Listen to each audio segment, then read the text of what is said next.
Lezi indaba zehora lokuqala sikwethulela zona bukhoma yokomkhulule SABC eAuckland Park eGoli bukela inazi ezinohlonze emini nje.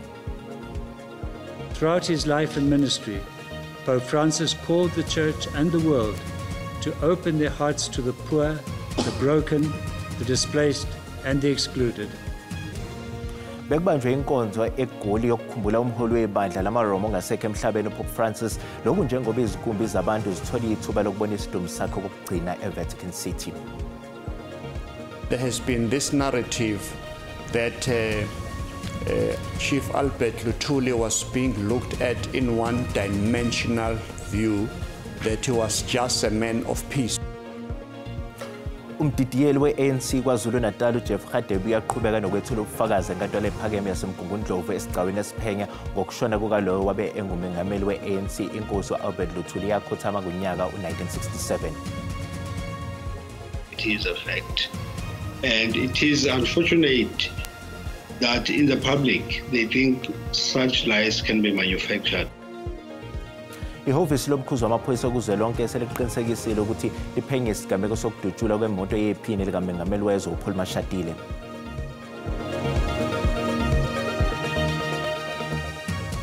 Ukuthola kube kwembukeli ngiyakwamukela ezindabeni zehora lokuqala ezingunqa phambili kanti futhi ke ezihamba phambili la ku SABC1 Mzansi for sure kanjalo na ku SABC le high. Igama lami nginguDaud Phungula.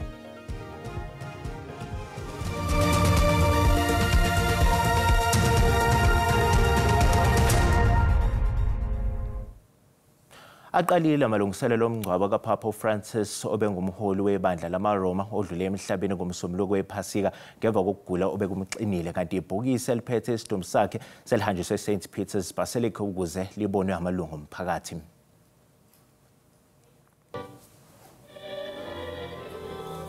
Umbishop webandla lamaRoma eGoli Stephen Breslin uhole inkonzo esikhumbuzo eCathedral of Christ the King eGoli namhlanje ekseni uchaze uFrancis njengomholi wezinikele emphakathini kanti uzoba yingxenye yalabo abazomphelezela eyobeka endaweni yakhe yokugcina ngomgqibelo. Throughout his life and ministry, Pope Francis called the Church and the world to open their hearts to the poor, the broken, the displaced and the excluded. He was unafraid to inhabit the spaces no one wanted to enter, whether sitting with young offenders, washing the feet of refugees, or challenging powerful world leaders. Kanti namaqembu ezombusazwe nawo aphawule ngeqhaza ebelibanjwe uPapa Francis ezweni lonkana. He embodied the values of compassion, justice, and solidarity with the poor. Values that resonate deeply with everyone with conscience. From the Vatican to the furthest margins of society, Pope Francis walked with the excluded. He was a beacon of compassion, humility, and unwavering faith, and his papacy was marked by a tireless commitment to peace and justice and the upliftment of the poor. His voice resonated not only with the walls of the Vatican, but across the world, transcending borders, religions, and political divides. Kusenjalo isidumbu sakhe sifike eSt Peter's Basilica namhlanje ekseni siphelezelwa ababhishopi kanti njengamanje amalungu omphakathi athole ithuba lokubona isidumbu sakhe okugcina. Ezindabeni zeSABC ngingunondumiso Manyoni.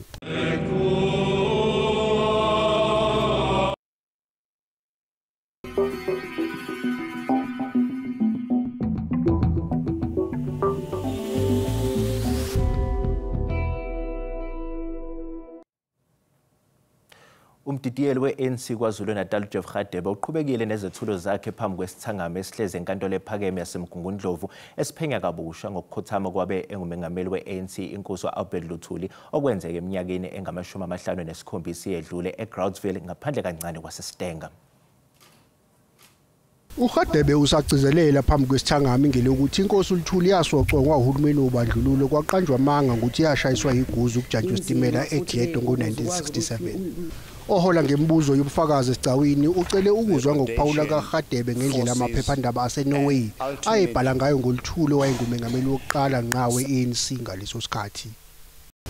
Well, my comment on that goes back to what I said in my main testimony, that there has been this narrative that Chief Albert Luthuli was being looked at in one-dimensional view, that he was just a man of peace, which is true, but he was also a revolutionary who was at the forefront, in fact, at the head of the struggle against the system of apartheid. Utshelele sigawu ukuthi isigagayi zebutho lenkosi uLuthuli ezasisekudingisweni eAfrika ayizange idikibali emva kokuthola indaba zokukhothama kwakhe. Kunalokho bavuseleleka kakhulu ngokuqhubeka nomzabalazo wendlela kaLuthuli. One of them is Mavuso Msimang, a veteran of the ANC, and one is General Kizenga Mpanza from Gradville, who worked with Chief Albert Luthuli. All of them, they tell me that on the contrary to the intention of the assassination of Chief Albert Luthuli to demoralize the spirit of Umkhonto weSizwe, the opposite happened. It really motivated them to fight as they did very heroically. Isicawu siyaqhubeka enkantolo yaseMgungundlovu.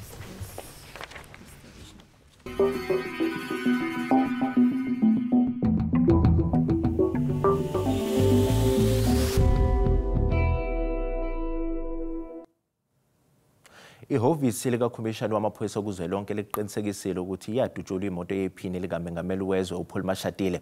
uMashatile wayesuka emhlanganweni weqembu owawuse-Boksburg ngenkathi kudutshulwa imoto yakhe emasontweni ambalwa edlule. As I was driving from the NEC, my car was hit what initially I thought it was stones. Ngempela sonto iphini likamengameli weANC uPaul Mashatile udalule ukuthi kwadutshulwa imoto yakhe ngenkathi esuka emhlanganweni weqembu owawuse-Boksburg ebhekise amabombo kwakhe. Kepha abanye abaholi baleli qembu bazwakalise ukungathembi ukuthi ngabe kuyiqiniso ukuthi uMashatile ubhekane nalesi sigameko. Usually when there are these reports and all that, many of them are fake actually. And we've seen a lot of fake things, so we have referred to these matters for the Secretariat to deal with organizationally. Who can, in his right mind, go out and want to kill a deputy president of the ANC for a 40% party? 40% party. Deputy president were not killed when we were having 70% here. Keith Khoza ukhulumela ihhovisi likaMashatile ugcizelele ukuthi akusiwo amampungu ukuthi yadutshulwa imoto yephini likamengameli weANC. It is a fact, and it is unfortunate that in the public they think such lies can be manufactured. Ukhoza uthe ngeke bekwazi ukuqagula ukuthi ngabe yini imbangela yesigameko sokudutshulwa kwemoto kaMashatile. Abacimimlilo bakwazile ukubhula umlilo obuqhubeka esibhedlela saseThembisa namhlanje ekseni. Lokho okwesibili ukuqhubeka umlilo okusa lesi sibhedlela kusukela ngomgqibelo. Okhulumela umnyango wezempilo eGauteng uMotalatala Modiba uthi akekho olimalile kanti ke nembangela lesi sigameko ayikaziwa. We got reports early this morning that there was smoke coming from the outpatient department. As you've correctly said, which is adjacent to the accident and emergency unit, which caught fire on Saturday night. So immediately, fire brigades were dispatched on site from the city of Ekurhuleni, and they were able to start dealing with the situation. As we speak now, they have been able to contain the fire. They're obviously going to go through the area to check so that they can make sure that the fire is completely out. We were not sure as yet as to maybe what could have sort of caused this particular fire, except that the area is close to where the other fire was. Bukeleke sisathi qhu ezitolo kade masibuya sizophathela uWT. The application for a discharge for Mr. Van Ryn and Ms. Smith is refused. Kulindelwe ukuthi kwenziwe izethulo zokugcina eceleni lokuthunjwa kukaJoshua Smith enkantolo ephakeme yase-Western Cape ngemva kokuthi bonke abasolwa bephuthule amacala abo bengazange bebize ufakazi noma-ke bethuleke ufakazi ngokwabo.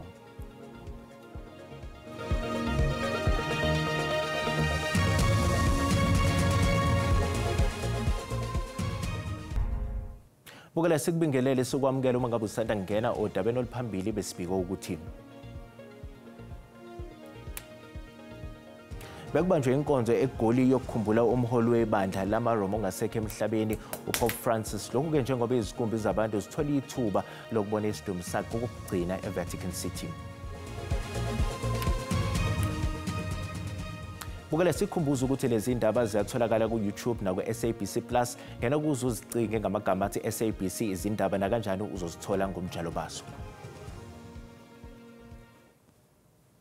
Isikhulu esiphezulu esengamele ikhomishana yokhetho i-IEC uSaima Mabolo udalule ukuthi ukhetho lohulumeni basekhaya luzobanjwa ngonyaka ozayo kanti ke luzoqhubeka ngokohlelo lwamaphepha okuvota olujwayelekile.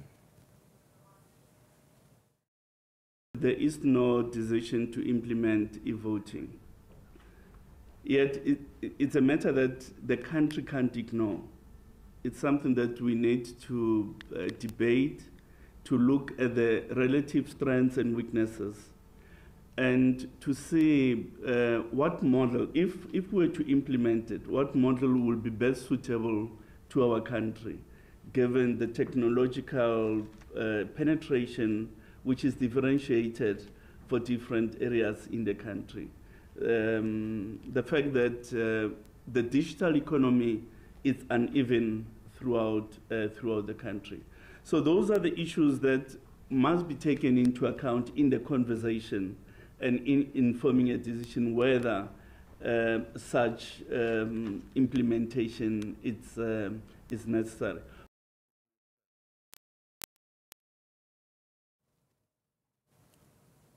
Inyunyana yothisha isathu ibambe imashi ilibhekiseke emahhovisi ezemfundo enhlokodolobha yakuleli Pitoli labothisha bakhala ngezinto ezehlukene ezibafaka ngaphansi kwengcindezi kulomsebenzi. Njengamanje sixhumana nentatheli ye-SABC uCalvin Dludla okuyoke le mashi cebisa asikwamkeleke ezindabeni zasemini. Ingabe bakhala ngani othisha?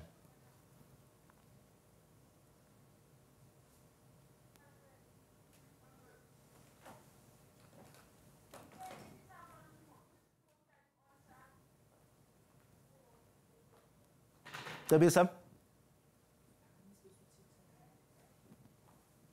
ePitoli ayamasha emahhovisi ke omnyango wezemali la eNingizimu Afrika. Angazi noma ke ukuthi ungizwa kahle indawuti ngenxa yomsindo okhona la, kodwa ke baqeda nje kwethula uhlu lwezikhalo zabo la kwemnyangweni wemfundo ezisekelo. Babheke manje emnyangweni wezemali phecelezi uTreasury bayofuna ke ukuthi uhulumeni okungenani abanikeze imali njengoba ubone ekukhombisa ke uza kwethu Vanessa einkumbi inkulungwane zamalungu enyunyana isathu ziyamasha ikhala ngokuthi ke Dawudi ingathi kunencindezi abasebenza ngaphansi kwayo ezikoleni. Phakathi kokunye bakhala ngokuthi lezi ingane abayifundisayo ziyahlebeleka ayifuni ukulalela kanti nabazali emakhaya basiqinisile isandla. Bakhala nangeenkinga izingane ezinazo kanti lezo inkinga kugcine ekugcineni kumele igcine ixazululwa ibona othisha kanti ke ingqalasizinda yabo ayikho esimeni esikahle. Iyabakhalisa kakhulu ingqalasizinda ngokuthi ke ayikho esimeni esikahle. Bakhala nangokuthi ke kunothisha bangasebenzi kodwa bebe begqoza ke othisha ezikoleni.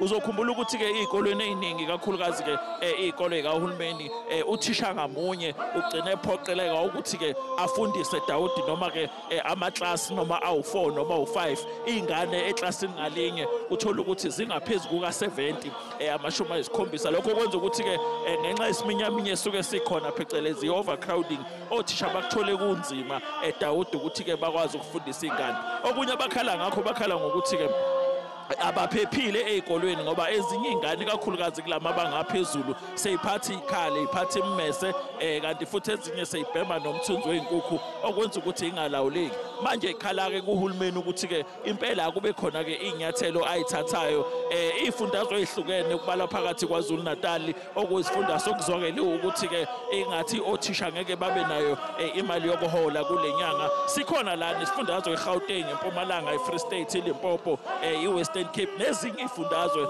bonke bazosho ngazilinye Dawudi ukuthi-ke banxusa uhulumeni ukuthi-ke akaphakamise iy'nyawo. Njengamanje ngizothatha intambo Dawudi ngiyibuyisele kuwe studio, akazi noma uzokwazi ukungizwa kahle inza kwethu ngenxa yomsindo la ePitoli. Sibonga kakhulu yona-ke intatheli yeziko lezindaba ze-SABC uCalvin Dludla esibikela bukhoma esePitoli. Kanti kuma sihlabela phambili kulindele ukuthi kwenziwe izethulo zokugcina ecaleni lokuthunjwa kukaJocelyn Smith enkantolo ephakeme yase-Western Cape ngesonto elizayo. Lokhu ngemva kokuthi bonke abasola bephuthula amacala abo bengazange bebize ofakazi noma bethule ufakazi ngokwabo. Bonke abasolwa abathathu ecaleni lokuthunjwa kwentombazanyana uJocelyn Smith sebephothula izethulo zabo ngaphandle kokwethula ubufakazi noma ukuzibizela ofakazi babo enkantolo ephakeme yase-Western Cape ehlele Saldanha Bay. Inkantolo isinqabile isicelo ebesifakwe abasolwa ababili kulo leli cala, uStefano van Ryn noKelly Smith, sokuba kuchithwe leli cala. Abameli babo bathi akekho ufakazi wombuso osathule ubufakazi obuqanda ikhanda nobungasetshenziswa kuleli cala. I've also anticipated what the state's argument was going to be.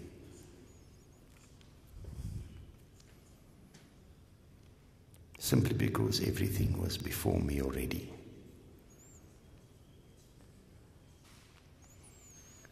And on the basis of the facts that's before me currently, and the application of the legal issues as I understand it, I'm not of the opinion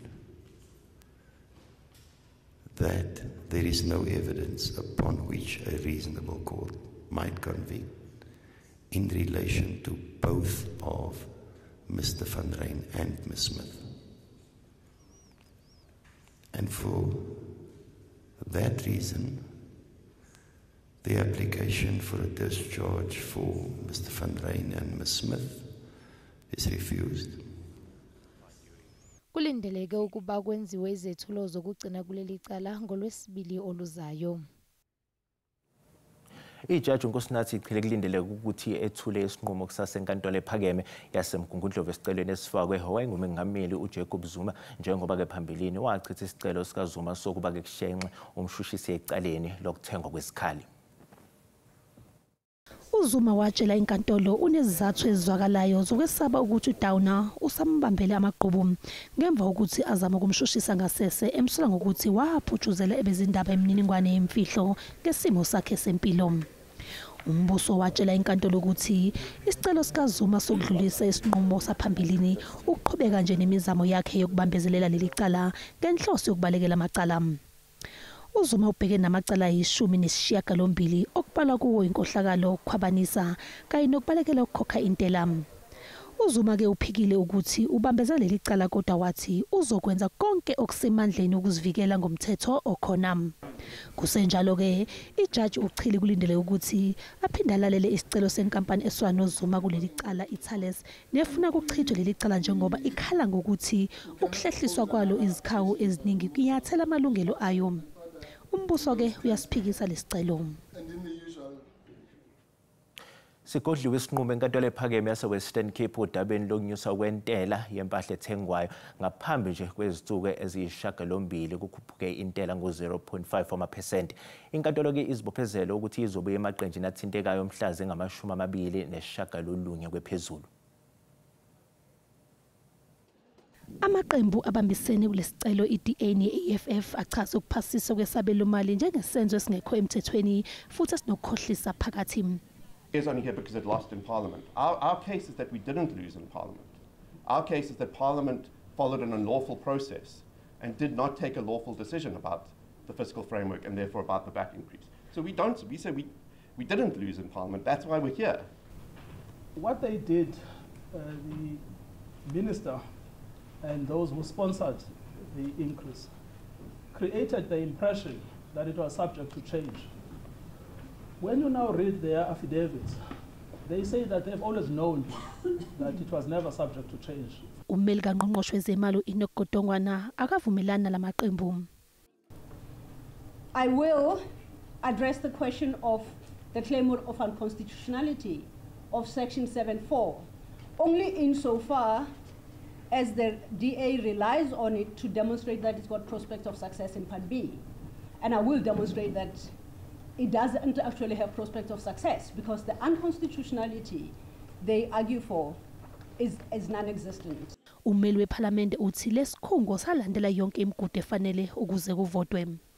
Not everyone understands what is being voted on at that point, and then it simply is adopted. Does that not taint the process? Abameli beParliament bathi kusezandleni zenkantolo ukunquma ngokuthi ngabe kwenziwe yonke into ngokomthetho noma cha kulolu daba. Bukela umhlahlo wesimo sezulu uyalandela emva kwekhefu.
Bukela izaguqa izindaba zehora lokuqala uzakwethu bayeza nezindaba ngolimi lesindebele makugamanxa ihora lesihlanu. Thina ke sizobuya nezinye izindaba uma libumbana ihora lesikhombisa kusihlwa. Usale kahle mbukeli.